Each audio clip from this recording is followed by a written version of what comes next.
Harus ada dua-duanya karena estetik sendiri aja murni nggak cukup, medical sendiri murni pun juga nggak cukup ya untuk bisa men-solve problem pasien. Ya, untuk keberhasilan sesuatu. Semua itu tidak tahu apa yang dipakai. Jadi mereka juga nggak tahu bahwa saya ini sebenarnya pakai produk perawatan atau pengobatan. Kok kulit kok rasanya sensitif sekali? Itu dan ternyata itu karena memakai produk-produk yang mungkin menyebabkan kulit malah jadi sensitif. Apakah benar seperti itu? Di Chemmethods ini kan untuk tujuannya untuk menjadikan mendapatkan suatu perawatan, mendapatkan kulit yang sehat alami tanpa ketergantungan dalam tanda petik. Nah, lalu apakah ini yang menjadi cikal bakal akhirnya Bu Arini membuat dan menciptakan Chem Arin Methods? Ya, antara lain adalah pasti itu nanti. Nah itu pada saat itu yang ada seperti itu sih. Sampai berapa lama tuh situasi seperti itu sampai akhirnya Bu Arini bisa menyatukan dan menciptakan Chem Arin Method? Jadi kalau mulai 8 itu kan berjalan semua proses ya. Jadi saat itu untuk kebutuhan klinik kita sendiri ya waktu itu. Jadi dipakai, belum kita siarkan untuk umum lah kayak gitu. Terus sampai akhirnya baru dipakai di Karisma waktu itu ya. Karisma. Kemudian sampai setelah berkembang menjadi Karisma Aesthetic Center, kemudian tahun 2008 ada satu cabang yang waktu itu izin klinik mulai ada peraturan. Sebelum itu nggak ada peraturan. Oh iya.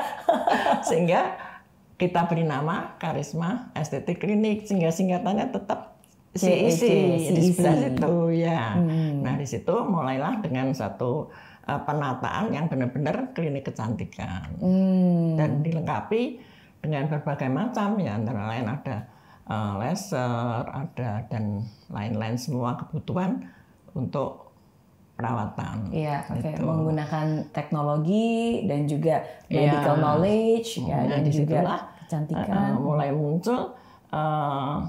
Jadi yang awalnya selama ini kita terapkan di klinik kita sendiri, akhirnya mulai saya siarkan nanti pada murid-murid setelah nanti saya buka ini training itulah. Tapi sebelum itu konsep ini Chemmethods ini lebih mulai kami sempurnakan gitu, mulai jadi lebih memudahkan untuk orang bisa menjelaskan, saya menjelaskan, menerima dengan kondisi itu. Ada satu poin juga di CAM itu apa, seperti itu. Oke. Dan berbicara tentang CAM ya, kita sebutnya sebenarnya Chem. Chem Arin Method ya. Saya sempat mengetahui bahwa sebenarnya salah satu yang menjadi trigger adalah karena Bu Arini melihat kalau di era tahun 90-an itu jarang banget ada orang yang kulitnya sensitif. Tapi mau mulai tahun 2000-an itu lebih banyak orang kok kulit kok rasanya sensitif sekali. Itu dan ternyata itu karena memakai produk-produk yang mungkin menyebabkan kulit malah jadi sensitif. Apakah benar seperti itu maksudnya? Jadi begini, Chemmethods itu riwayatnya ya. Jadi awalnya Chemmethods itu adalah singkatan dari Comprehensive Aesthetic Medic. Jadi satu perpaduan antara ilmu kecantikan dan ilmu medik yang digabungkan secara komprehensif. Nah disitulah untuk kenapa Chemmethods ini saya konsepkan dengan tujuan untuk sebagai paradigma dasar dalam menyelesaikan problem solving di klinik kecantikan. Jadi tujuan saya adalah itu. Nah kemudian kalau ditanya, tentunya pasti ada latar belakangnya. Sampai saya menciptakan mengkonsep itu. Awalnya memang awalnya satu adalah karena kebutuhan. Di awalnya kan kebutuhan, wah ini kok nggak bisa diselesaikan dengan estetik saja. Sedangkan di luar sana yang menyelesaikan dengan medik saja pun tidak akan tercapai goal yang diharapkan klien. Akhirnya dengan penggabungan itu saya dapatkan bahwa itu bisa menyelesaikan permasalahan itu. Nah, itu awal munculnya ide perpaduan treatment kombinasi itu. Kemudian yang kedua adalah sebetulnya rasa keprihatinan. Jadi saya melihat tahun 2000 mungkin ya, mulai 2000 sampai 2010 sekitar itu.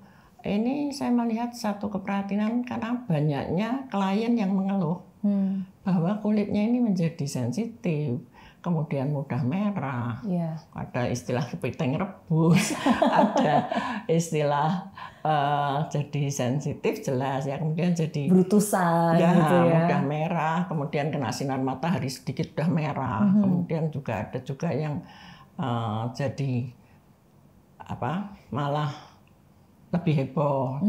Nah itu jadi dampak negatif ini yang timbul dari yang ringan sampai yang berat. Itu memang waktu itu begitu maraknya. Itu dikala mulai jalur medik mulai masuk ke itu, ke ranah kecantikan ini.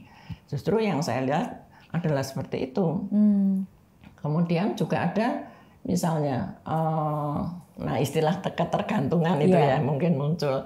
Nah istilah ketergantungan ini sebetulnya lahir dari masyarakat. Saya takut pakai ini karena nanti saya ketergantungan. Nah sehingga ketergantungan itu apa mestinya? Ketergantungan sebetulnya definisinya menurut masyarakat ini yang saya adopt ya. Jadi mereka kalau misalnya menggunakan satu krim secara terus-menerus, suatu hari dia berhenti. Dikala berhenti, kulitnya ini menjadi nggak karuan. Jadi ada yang beruntusan, ada yang gatel, ada yang tambah merah, tambah sensitif, berbagai macam. Ada yang fleknya muncul tambah banyak dan sebagainya. Itu saat itu. Sehingga terpaksa si pengguna tadi pakai lagi kremnya dong. Betul. Pakai lagi, baikkan lagi. Nanti jika lupa katakanlah mungkin keluar kota nggak bawa langsung heboh lagi. Nah begitu dan seterusnya sehingga masyarakat mengatakan bahwa itu adalah ketergantungan.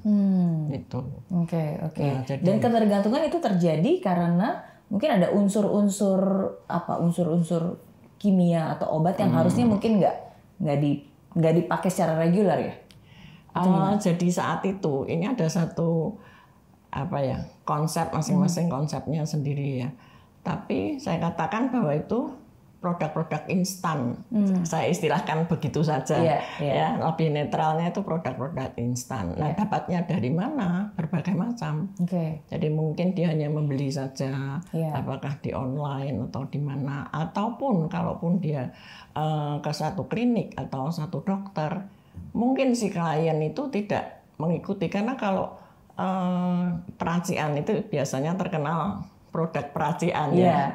Nah, kalau produk peracian yang memang resep dokter harus diresepkan dokter. Betul. Tapi mungkin juga ini ada kemungkinan banyak, ada kemungkinan juga si klien ini nggak taat, nggak selalu konsultasi, juga bisa. Karena kalau obat ini kan harus ada aturannya, ada jangka waktunya, dan harus terukur. Nah, sedangkan klien harusnya dari pihak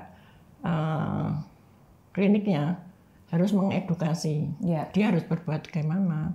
Nah ini banyak juga yang mungkin habis beli juga bisa. Jadi kesalahan di mana saya juga nggak tahu ya. Apakah kesalahan dari pihak kliniknya ataupun yang dari kliennya juga nggak tahu. Kadang sometimes sebagai pengguna mungkin kadang-kadang kita nggak tahu juga nih bahan kandungannya apa dan takarannya seperti apa. Rata-rata seperti itu. Lalu bagaimana akhirnya Chem Method bisa menjadi problem solver atas problem-problem itu? Nah itu tadi yang kedua kan masalahnya itu. Kemudian dari saya lihat di situ ada terjadi satu fenomena bahwa di mana kalau menggunakan satu produk-produk instan yang saya istilahkan itu kalau sehingga dampak sensitif itu begitu banyak, hampir semuanya menjadi sensitif kulitnya. Nah, sehingga menurut saya itu adalah seperti suatu hipotesa yang kalau saya pakai produk instan, berhenti, sensitif. Sensitif, oke. Nah, sensitif itu kalau dulu orang sensitif itu saya berani katakan 1%, karena kalau sebulan gitu belum tentu ada 1-2 orang keluhan sensitif. Mungkin itu adalah sensitif bawaannya. Tapi kalau yang sekarang ini kan saya katakan bahwa itu sensitif didapat. Kan akhirnya enggak. Betul. Terus berhubung segala External, sesuatu ya. itu atau acquired sensitive skin yang didapat menurut saya. Begitu banyaknya yang luar biasa. Ini merupakan ya saya anggap saya merasa itu suatu hipotesa. Yeah. Akhirnya yang nanti perlu satu pembuktian. Yeah. Itu. Kemudian dari semua ini akhirnya saya juga mengadakan, untuk meyakinkan diri saya mengadakan studi banding. Bukan studi banding. Saya mengadakan studi ya, dengan survei. Yaitu dengan survei mengadakan kuesioner. Kuesioner dengan satu dengan orang beberapa orang ya, dengan yang muridnya juga. Iya, dari beberapa ini klien. Ada 3 golongan, yaitu dari pasien, pelanggan, kemudian dari masyarakat umum, dan satu lagi dari dokter yang mewakili, yaitu dari murid-murid kita. Jadi peserta training itu kan sebagian besar dokter. Nah, dari ceritanya di situ saya suka selalu kan kita adakan bagi kuesioner. Semuanya ini setelah itu ternyata sinkron hasilnya. Semua juga seperti itu, sama keluarnya seperti itu, dan memang betul semua itu tidak tahu apa yang dipakai.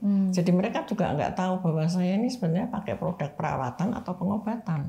Oke. Praktis itu nggak tahu. Iya. Ya. Beda ya obat perawatan sama obat pengobatan. Kalau yang perawatan pasti bukan obat. Oke. Nah, kalau yang pengobatan pasti golongan obat atau golongan farma. Yeah. Yaitu yang tadi saya katakan, kalau sudah masuk situ harus terukur, teredukasi. Nah, bukan jelek. Yeah. Selama bisa di-guidance dengan baik. Yeah, betul. Kalau dia pakai, pokok asal pakai, saya mungkin ngeklik di online, apa nggak tahu isinya ya, belum tentu tepat ya, sama aja kayak kita makan obat biasa gitu kan, kita main asal-asal, orang ini pakai obat ini, kita makan sendiri, takarannya ngasal sendiri, padahal ada dampaknya. Ya memang disitulah itu waktu itu, sehingga dari semua kuesioner itu saya simpulkan bahwa benar nih. Ya. Kemudian saya untuk membuat satu metode itu tidak begitu mudah percaya juga. Pada saat itu saya sempat mengikuti simposium seminar internasional hampir setiap tahun, 2010, 2011, dan itu selalu saya ikuti yang di forum conference yang estetik, medical estetik mungkin istilahnya mereka. Yeah. Memang pesertanya dokter-dokter, dan saya ingin tahu apa yang terjadi di dunia itu. Tapi yang di sana memang medik murni. Jadi kalau misalnya tindakan estetik pun yang terkait medik, misalnya filler, botox, atau injek, atau apa, atau mungkin laser. Kalaupun ada produk yang dipakai, ya murni memang golongan farma semua, hidroquinon, kortikosteroid dan sebagainya. Selalu pembicaraannya itu, tidak ada pembicaraan golongan cosmeceutical atau kosmetik.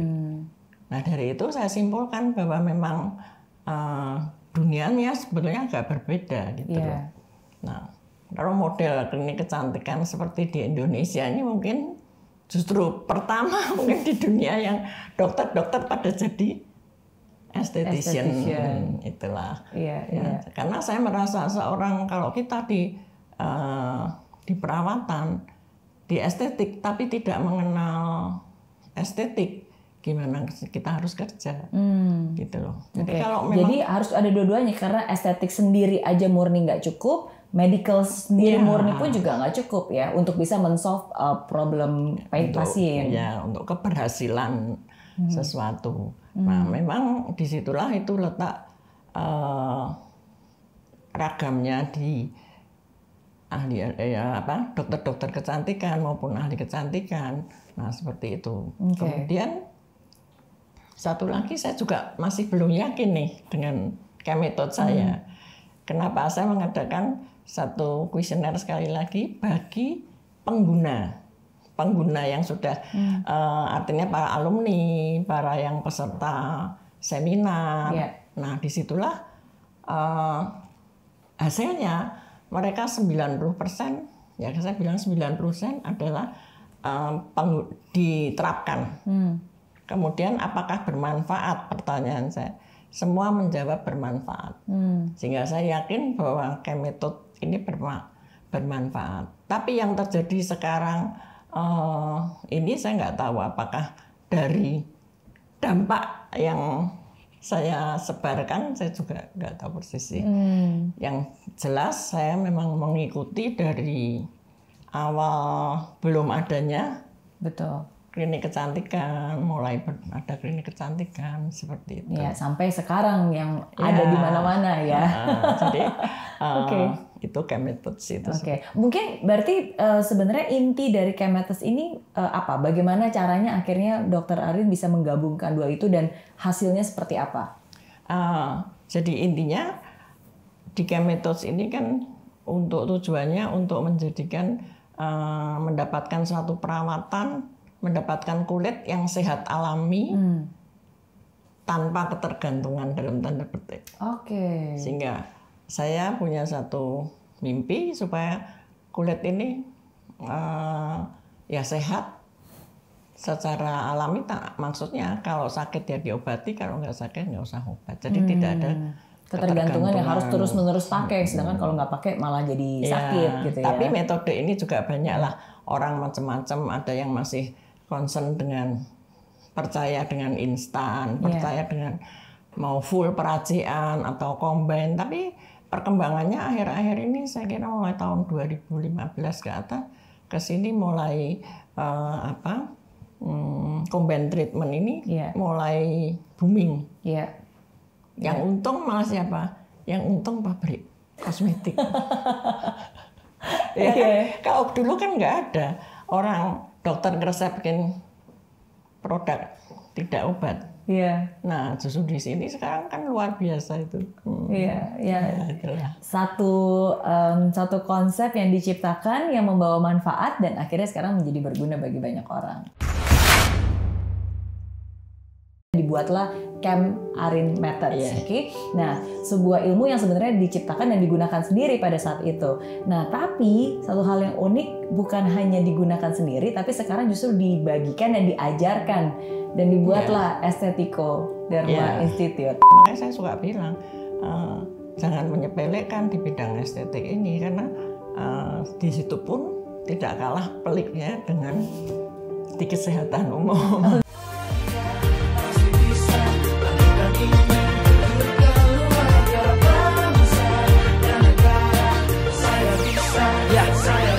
Laksana bumi tanpa hujan, hidup tanpa tujuan, kering dan mati tanpa hijaunya tumbuhan. Demikian kalau mimpi tak kunjung terjadi,